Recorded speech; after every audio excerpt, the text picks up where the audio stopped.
Our strategy in going into Birmingham was to have daily demonstrations that dramatized for the nation what was the nature of segregation. So we'd have a small group going down and picketing the lunch counter. We'd have another group that would go to a bank and they would apply for a job. And when they didn't get the job, they'd kneel down in the bank and pray. So it was a day-by-day calling attention to what segregation meant. The SCLC and local civil rights leaders won a federal law banning segregation nationwide and aimed to apply the same protest tactics here that worked in Montgomery. But Birmingham is a city under siege, ruled by a strict segregationist, Chief of Public Safety Bull Connor, determined to foil every move they make.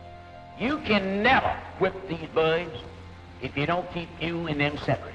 I found that out in Birmingham. You've got to keep the white and the black separate.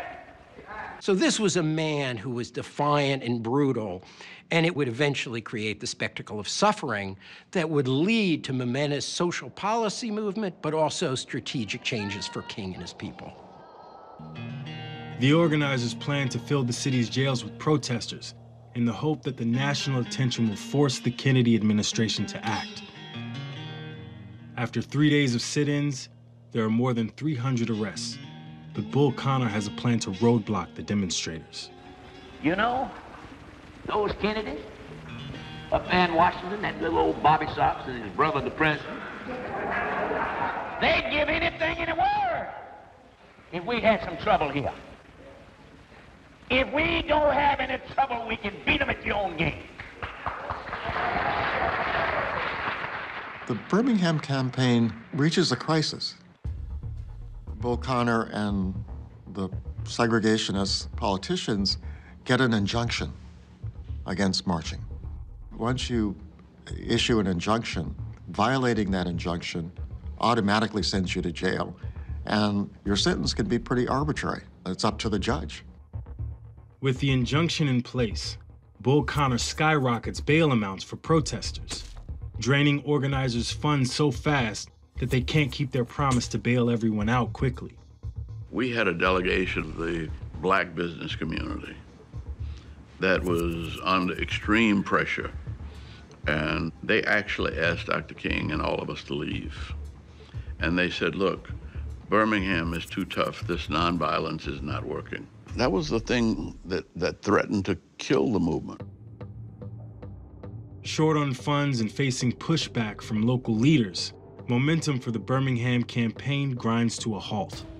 The movement is imploding. Northern media are going back to New York, and they're going back to Washington. They realize that they have to do something that is going to capture the attention of the country. So it has to be something that is different. It has to be something that people just wouldn't expect to see, or that people would, be so shocked that they had no choice but to act.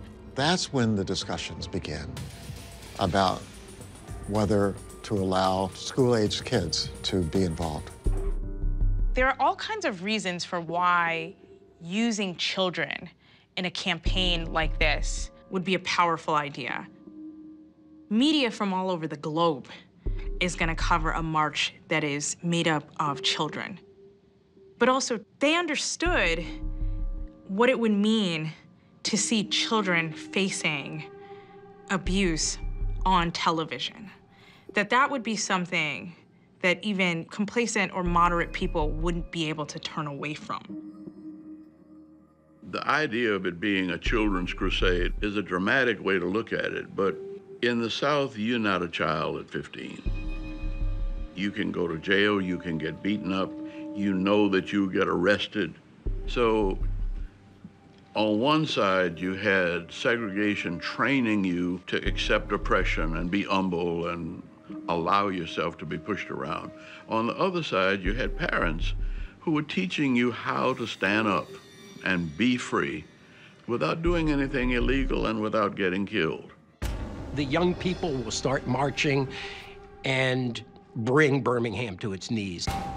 Robert Kennedy calls King and says, we can't afford to have young people hurt. Call this off. We don't want you to do this.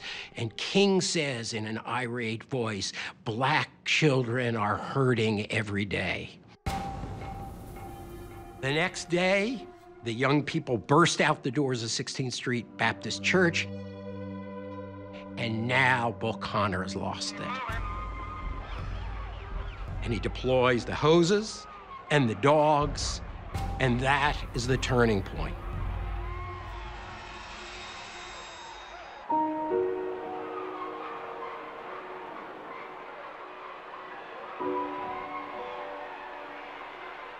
It's awful to see an adult hosed down or attacked by a dog or beaten with a baton. It's a completely different thing to see a 9-year-old hosed down, and really a 9-year-old who doesn't comprehend. That is a powerful message that gets sent out to the world, and it's one, unsurprisingly, that the world reacts to in horror, in shame, and in re-engagement with these movements.